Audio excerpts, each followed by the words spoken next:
Hey coin collectors, and welcome to the Big D Coin Channel. It's DC on the Big D, and we're looking at the 1961 Jefferson 5 cents coin, the U.S. nickel coin. In front of Jefferson it says, "In God We Trust." In back of him it says, "Liberty." There's a star there after the Liberty. You can see it if you magnify it quite a bit. And then down here is the date, 1961. Many of you used to the modern coins are going to be looking for the mint mark here or here, and it's not going to be there. These are two different coins, and I wanted to show you kind of how you can tell if a coin's been cleaned. See the lines that go across here? This coin has seriously been cleaned. It probably was a little messy and somebody put it into some kind of solution to clean it off. Probably you see these dings and dents on there. There is not a core to these coins, so if you are you're not going to find copper or anything inside. This mix is a copper nickel mix, but you don't get to the copper on the inside. It's just a mix all the way through. When we get to the back of these coins, again, you can see how these lines go across, and you see this. This is from cleaning. It says E pluribus unum at the top. It says Monticello here. And maybe you can see a step there, but I think it's just more of a scratch. No, there's a couple right up in there. One of the things you look at on the Jefferson nickels is to see if you can see the 5 steps coming down. This one, not seeing much. You see that it says Monticello underneath, and 5 cents here, United States of America down at the bottom. If there is a mint mark on this, it'll be right here. And you can see there's not a mint mark, so that means it's a Philadelphia coin. And in Philadelphia in 1961, they made 76.6 million. So they didn't make a lot of these coins, but they're not really expensive unless you get up into the MS 65, 66, and 67. One of these Philadelphia coins was sold in 2008 Heritage Auction for $6,325. It was a mint state 67, or maybe a little higher than 67 plus. So Philadelphia coins, they made a lot of them. There's still a lot of them around. You should look for them, and you still can get them in your change. Now this one is just a much better condition coin. You can tell, and it hasn't been cleaned. It does have some dings and dents. Some nice coloring here. They call it patina sometimes. Says Liberty. We tip it up, same edge. We get to the back, and we can actually see a couple of the steps on here, but not much. So this, again, is not going to be a hugely valuable coin. We go back here, though, and you'll notice that there is a mint mark back there. So on this Philadelphia one, no mint mark. On the Denver, there is a mint mark, and that's a D for Denver.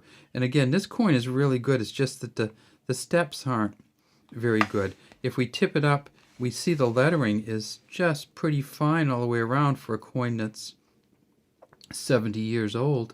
So look for these in your change. You might get one. Look on the back to find out what the mint mark is.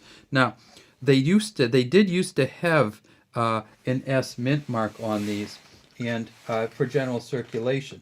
And so if you're looking for those, you are not going to find one, however, after 1954.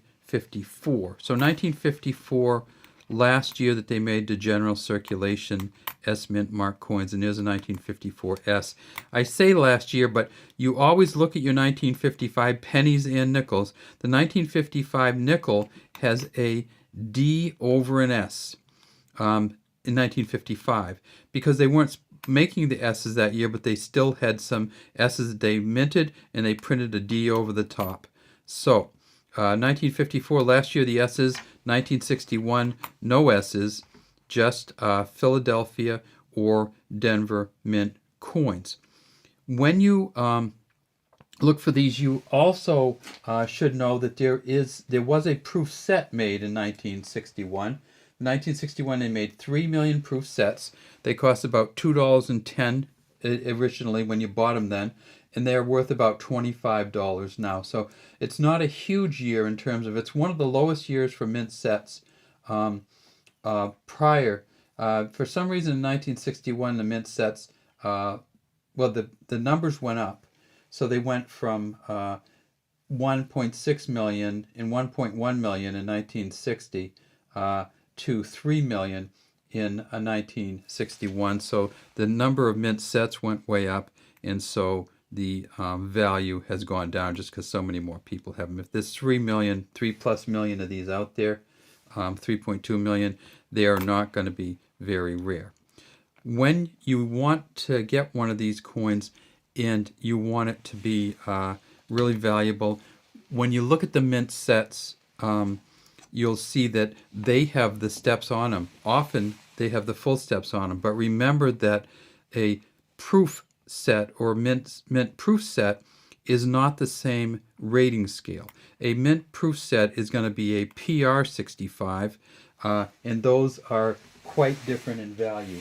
The proof set 65 for a 1961 is only going to be worth between $1 and $2.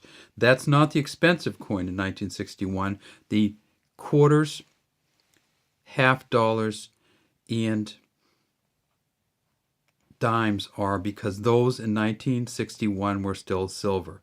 So when they still had silver, from 1961 until 1964, when they ended the silver, those mint sets are going to be valuable just in the silver value alone.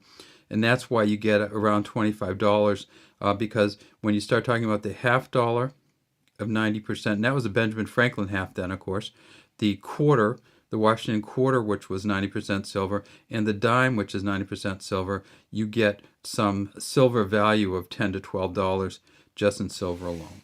All right, well, that's all we have today from Big D Coins.